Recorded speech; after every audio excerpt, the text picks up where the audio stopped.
Taste the Daily. Oviya aunty பேசும்போது சொன்னாங்க கோயில் வந்து ஒரு மல்டி ஃபேசிட்டட் பர்சனாலிட்டி அப்படின்னு சொல்லிட்டு அதில் நான் பண்ணவே மாட்டேன் அப்படின்னு சொல்கிற ஒரு விஷயம் வந்து ஸ்டேஜில் பேசுறது.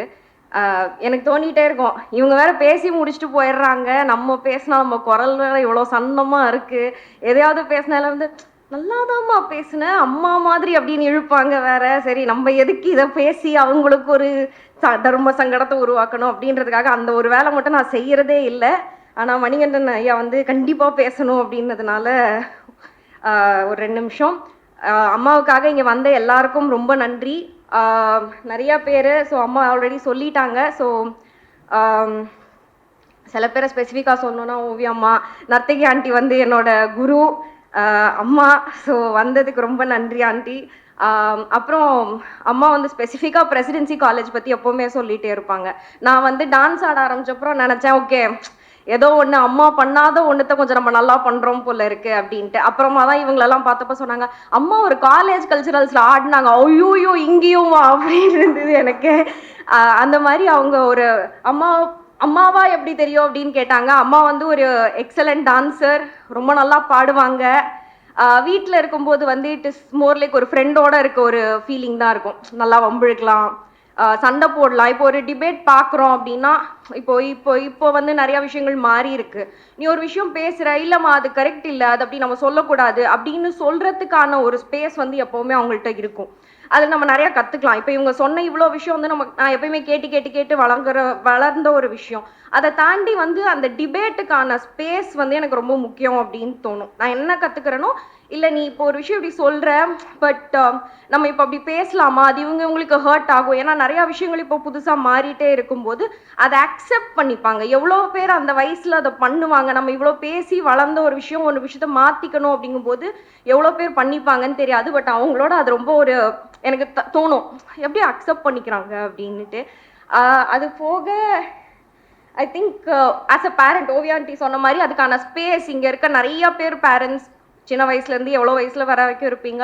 நான் நிறையா விஷயம் புதுசாக ட்ரை பண்ணணும் அப்படின்னு நினச்சிட்டே இருப்பேன். இது பண்ணலாம், எக்ஸாம் எழுதிட்டு இருக்கேன், அது கூட ஒரு பிஸ்னஸ் பண்ணலாம், ஓகே பண்ணலாம்.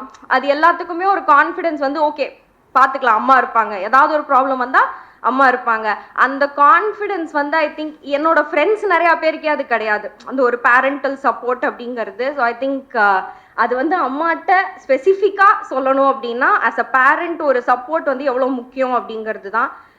அது போக இந்த ஃபங்க்ஷன் ஆர்கனைஸ் பண்ணதுக்கு வந்தவங்க எல்லாருக்கும் ரொம்ப நன்றி. தேங்க்யூ. நாங்கள் வியந்து பார்த்து வளர்ந்த ஐயா கவிஞர் ஈரோடு தமிழன்பன் அவர்களுக்கு என்னுடைய முதல் வணக்கத்தை தெரியப்படுத்திக் கொள்கிறேன். எல்லாரும் இங்கே பேசும்போது, ஐயா அவர்கள் பேசும்போதும், நம்முடைய தமிழ்துறை தலைவர், பல்கலைக்கழகத்தின் தமிழ்துறை தலைவர் அவர்கள் பேசும்போதும், ஒரு பெண்ணாக திராவிடர் கழகத்தில் பொறுப்பாளராக வாழ்தல் என்பது எவ்வளவு கடினம் என்று சொன்னார்கள். அதை அப்படி சொன்னால் எல்லாராலும் அதை விஸ்தீர்ணமாக புரிந்து கொள்ள முடியுமா என்பது கொஞ்சம் கேள்விக்குரிய ஒன்று. வீடு மட்டும்தான் எங்களுக்கு ஆதரவு. எங்களுடைய தெரு, எங்களுடைய ஊர், எங்களுடைய பள்ளிக்கூடங்கள், நாங்கள் படித்த பள்ளிக்கூடங்கள், நாங்கள் பயணிக்கின்ற பேருந்துகள், நாங்கள் நடந்த சாலைகள், இவை அனைத்துமே எங்களுக்கு எதிரானவை. நான் சுருக்கமாக இப்படி சொன்னால், ஏன்னா இந்த அவை நேரம் கருதி சொல்கிறேன், இதிலே பயணித்து வந்தவர் தான் தோழர் அருள்மொழி. இதனை நாம் புரிந்து கொள்ள வேண்டும். இது எவ்வளவு கடினம். எனக்கும் அருள்மொழிக்கும் வாழ்வியல் ரீதியாக நிறைய ஒற்றுமைகள் உண்டு. ஏனென்று கேட்டால், நான் கூட பேசும்போது சொல்லுவேன், எப்படி அருள் அப்படின்னு. அப்புறம் தான் நான் யோசிக்கும் போது பார்த்தேன், 2 பேரும் ஈரோட்டு பள்ளியிலே படித்தோம். அதனால எங்களுடைய வாழ்வியல் அனுபவங்கள் கூட பெரும்பாலும் ஒன்றாகத்தான் இருக்கின்றன. நாங்கள் சந்தித்த தடைகள், பிரச்சனைகள், அதை நாங்கள் கடந்து வந்த விதங்கள். அடுத்தபடியாக முக்கியமாக ஒன்று சொல்லணும். இன்னைக்கு அவர் ஒரு தனித்த ஒரு, அதாவது இப்போ இந்திரா காந்தி அம்மையாரை பற்றி சொல்கிறோம், ஆனால் அவருக்கு வந்து ஒரு பெரிய பின்புலம், நேருங்கிற ஒரு பெரிய பின்புலத்தில் இருந்து தான் வந்து இந்திரா அம்மையார் கூட வர்றாங்க. ஆனால் ஒரு வழக்கறிஞர் தொழில்கிறது எல்லா தொழில்களை போல அதுவும் ஆண் தலைமையிலான ஒரு தொழில் தான். இப்போதான் ஓரளவு மாறிக்கிட்டு இருக்கு. அருள்மொழி ப்ராக்டிஸ் பண்ண தொடங்கின பீரியடு வந்து அந்த காலகட்டத்தில் அது ஒன்று இன்றைக்கு இருக்கிற நிலைமையில அந்த துறை இல்லை. அதில் வர்றது இருக்குல்ல, நான் முதல்ல சொன்னது ஒரு இயக்க பெண்மணியாக, இது தொழில் ரீதியாக பெரும்பாலான பெண்கள் டாக்டராக இருந்தாலும் சரி, இன்ஜினியராக இருந்தாலும் சரி, வழக்கறிஞராக இருந்தாலும் சரி, பின்னாடி பார்த்தீங்கன்னா குடும்பத்திலேயே அந்த தொழில் ரீதியான ஆண்களுடைய தலைமையும் ஆதரவும் இருக்கும். அப்படிதான் வெற்றி பெறுறது சாத்தியம் அந்த சமுதாயத்தில். ஆனால் அப்படி எந்த விதமான ஒரு பின்புலமும் இல்லாம அந்த துறையிலும் தனித்து பல படிகளை கடந்து இன்று ஒரு புகழ் பெற்ற வழக்கறிஞர், வெற்றிகரமான வழக்கறிஞர் என்கின்ற நிலைக்கு அவர் வந்திருக்கிறார். அப்படிங்கிறது இது எல்லாமே விரிவாக அருள்லாம் வாழ்க்கையை எழுதணும்.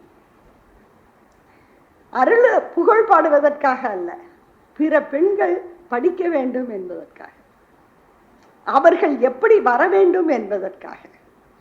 பெண்கள் எதிர்நீச்சல் போடுறதுங்கிறது, எதிர்நீச்சல் போட்டு வெற்றி பெறுவது. எதிர்நீச்சல் போடுறது வேற, முங்கி போனவங்க நிறைய பேர், அவங்களெல்லாம் நான் குறைச்சு மதிப்பிடலை. வெற்றி பெற்றவங்க தான் முக்கியமானவங்கன்னு நான் பேசலை.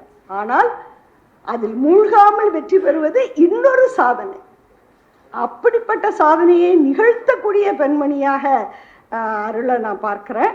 நிறைய விவாதங்கள்ல நீங்க தொலைக்காட்சி மேடைகளும் ஆணாதிக்க மேடைகள் தான். அதுல இன்னைக்கு தமிழகத்துல ஒரு ஆளுமை அந்த அவைக்கு வந்தா மற்றவர்கள் கொஞ்சம் அப்படி ஒடுங்கி உட்காருவாங்கன்னா அந்த அருள்மொழி, அந்த ஆளுமை. அங்கே ஆம்பளை இதெல்லாம் எடுபடாது. ஆம்பளை, நான் பார்ப்பனர், நான் அறிவாளி, இதெல்லாம் அருள்மொழி முன்னாடி எடுபடாது. அப்படிப்பட்ட ஒரு இடத்தை அந்த விவாத களங்களில் தனக்கென்று அமைத்து கொண்ட ஆளுமை அருள்மொழி. நான் இதெல்லாமே நான் பாசிங்கா சொல்லிட்டு போறேன், விரிச்சு சொல்ல நேரம் இல்லைன்னு. கடைசியா ஒரு விஷயத்தை நான் சொல்லணும்.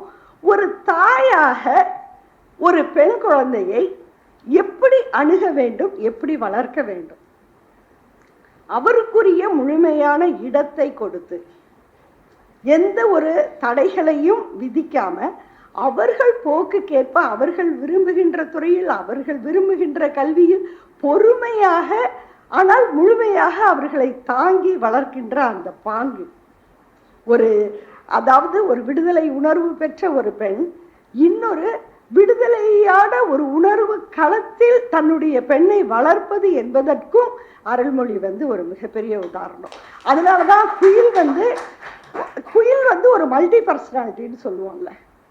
ஒரு துறையில மட்டும் இல்லை, அவ ஒரு நடன வெற்றிகரமாக ஒரு நடனக்கலையை முடித்திருக்கிறார். அதில் அவர் தன்னுடைய திறமையை வெளிப்படுத்துகிறார்.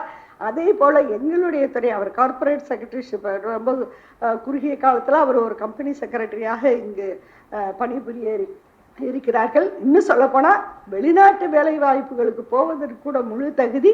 இது எல்லாத்தையும் விட ஒரு நிறுவனத்தை, ஒரு கம்பெனியை அவங்க நடத்திட்டு இருக்கிறாங்க.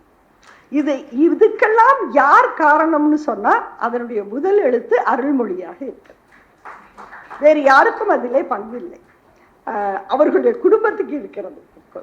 ஏன்னா அப்படி ஒரு முழுமையாக ஒரு ஒன்றிணைந்த ஒரு நல்ல குடும்பத்தை நான் அவர்கள் வீட்டில் நான் பார்க்கிறேன். அதற்கு காரணத்தை நான் இன்னைக்குதான் அவங்க அப்பாவை பத்தி இவ்வளவு தூரம் பேசும்போது எனக்கு அது விடை கிடைத்தது. அப்படிப்பட்ட ஒரு நல்ல தாங்கு தளம்னு சொன்னா அது அவருடைய குடும்பத்திலிருந்து வந்தது. இரண்டாவதாக திராவிடர் கழகம் என்கின்ற மகத்தான இயக்கத்திலிருந்து வந்தது. எனவே அவருடைய குடும்பத்திற்கும் இப்படி அருள்மொழியை தந்ததற்காக திராவிடர் கழகத்திற்கும் நாம் நன்றியும் பாராட்டும் தெரிவிக்க கடமைப்பட்டிருக்கிறோம். வாழ்க அருள்மொழி. இது ஒரு பொன்னான வாய்ப்பு, பொன்னான நேரம். கவிதை தமிழூரும் தொண்டூரும் 90, பகுத்தறிவு அறிவூரும் 60னை வாழ்த்தும் ஒரு பாங்கினை பார்க்கும் ஒரு பெரும் பேறு நமக்கு கிடைத்தது. எனக்கு இங்கு நானும் அந்த குடும்பத்தினில் தேனக்கா மானக்கா போல நர்த்தகியும் ஒரு சகோதரி என்ற எனக்கு ஒரு உரிமை. அதனால்தான் நான் எனது வார்த்தைகளில் அதை கூற விரும்புகின்றேன். எனக்கும் பாரதிதாசன் ஐயாவின் கவிதைகள் தான் நினைவிற்கு வந்தது. நான் ஆடும் கவிதை நிச்சயமாக அண்ணாமலை அப்பா இருந்திருந்தால், ஓவியம் கற்றால் உன்மகள் காவியம் கற்றால் எனவே ஊரார் உந்தனை மெச்சும் போது கண்ணை உவகைதான் தாங்குமோ என் காது, நீ ஓர் பாயெழுதும் திறத்தால் ஊர் அமைதி கொண்டதென்று பாரோர் புகழ்வதென்னால் போது. இன்று பாரோர் புகழ்ந்து விட்டார்கள். அதே போல எனது அன்பு மாணவி, ஒரு பெண் என்றாலும் 1000 பெண்ணிற்கு சமம் எனும்படியான குயில்மொழி கூட, அதனையும் அவரது தாத்தா நிச்சயமாக யோசித்திருப்பார். பாரதிதாசனின் வார்த்தைகளில், சேவல் என நிமிர்ந்து சிறுத்த எனப்பகையை சீரும் குழந்தைகளை பெற்றே, நீ செல்வம் பலவும் மிக உற்றே, நல்ல காவல் இருந்து வள்ளம் தாமம் திராவிடத்தை காப்பதும் காண வேண்டும் சற்றே எனும் ஒரு நல் வாய்ப்பினை நிச்சயமாக சகோதரி அருள்மொழி அவர்களின் இந்த ஒரு பிறந்தநாள், நான் வயதை குறிப்பிட மாட்டேன், ஏனென்றால் நான் 16 வயதினுடனே நிலைத்து விட்டவள். அதனால் இன்னும் ஒரு 30 ஆண்டு கழித்தும் கூட தமிழ் சீரிழமை திறம்பியக்கும் தமிழ் பெண் என்பதனால் நான் எப்பொழுதும் அந்த 16இல் இருப்பேன். என் சகோதரிக்கும் இன்று 16க்கான வாழ்த்தை தான் கூற விரும்புகின்றேன். உங்கள் சார்பாக நன்றி, வணக்கம்.